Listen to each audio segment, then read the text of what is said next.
Hello, it's Friday, May 22nd. We're on the eve of Memorial Day weekend, but we're going to continue this week with talking about common writing problems for students. In today's video, I want to talk about three things that are very closely related that all conspire together to cause a lot of issues for students. And they are homophones, apostrophes, and pronouns. All three of those things together usually cause a lot of mistakes for students in their writing. And I'm going to explain why and how. First off, let's define what a homophone is. A homophone is a word that sounds the same, but has different spellings and meanings. All right? When it comes to pronouns, there's a couple that become tricky. And part of the trickiness is because of apostrophes. Right? So apostrophes usually have two functions that we worry about at this level. Right? So an apostrophe can show possession. So in other words, Mark's pen. A Mark, this is my pen. We would put M-A-R-K apostrophe S. So at a young age, we learn that an apostrophe shows possession, right? When we're talking about pronouns, though, it gets a little different. When we have pronouns, a lot of times, kids are thinking, okay, I have to show possession, particularly with the pronoun it. They are inclined to write it apostrophe S. So it's hat, talking about some random non-living thing's hat, I don't know. But a lot of times they think that possession is showing, that apostrophe is showing possession, which isn't true. In that case, the apostrophe is doing its secondary function, which is showing a contraction, combining two words. So it apostrophe S is actually combining it is.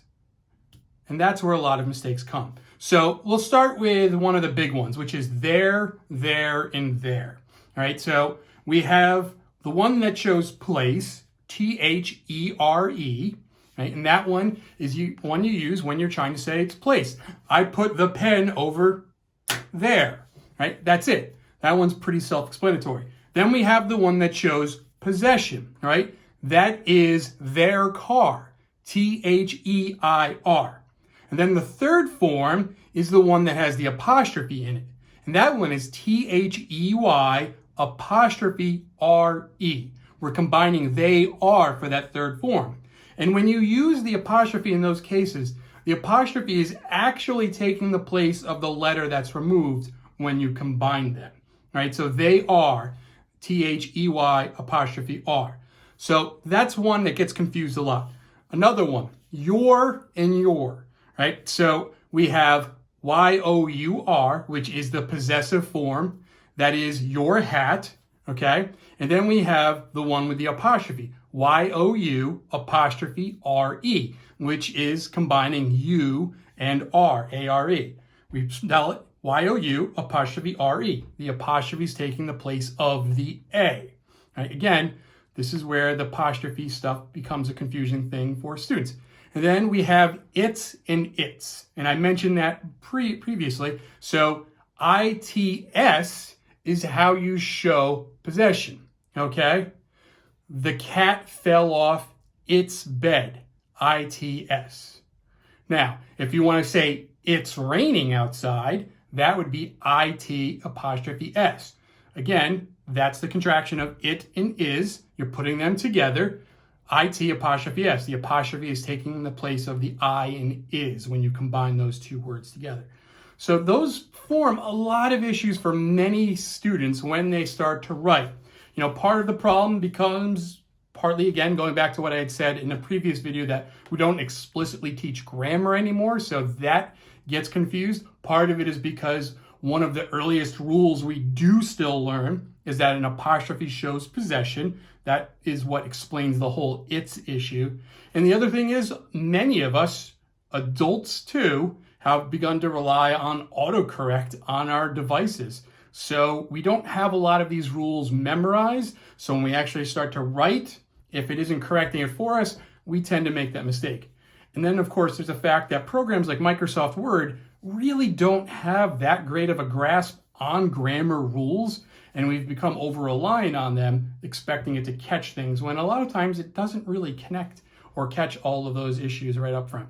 So that's it for today. Hopefully this helps a little bit. Somewhere I will have those things typed up so you can see it, I hope. I've changed again. You know, last time I talked about I changed the video up. I put brighter lights up there, so hopefully the lighting's a little better. I have the camera flipped this time, and by camera, I mean my phone, because I'm cheap and I can't afford those nice cameras that real video makers use. So I can't even see what I'm recording, so hopefully it came out good. Who knows? I've also started about 5 times, but that's real life. Deal with it. I hope everyone's well. Again, if you need me to cover something, please let me know. Reach out to me, drop an email, or leave a comment, and I'll do my best to cover it. It's a 3-day weekend for many people. I do plan on making a video over the weekend relating to something like drawing. I'm hoping that with this new desk setup, I can actually just rotate that camera down to see the desk so I can draw a little bit more comfortably without having a tripod literally in my face, which made it hard last time. And I actually was able to get my portfolio from my classroom yesterday. So hopefully I can show some of that and go over some of my artwork from when I actually was drawing a little bit more frequently. Until next time, I hope everyone's good. Bye.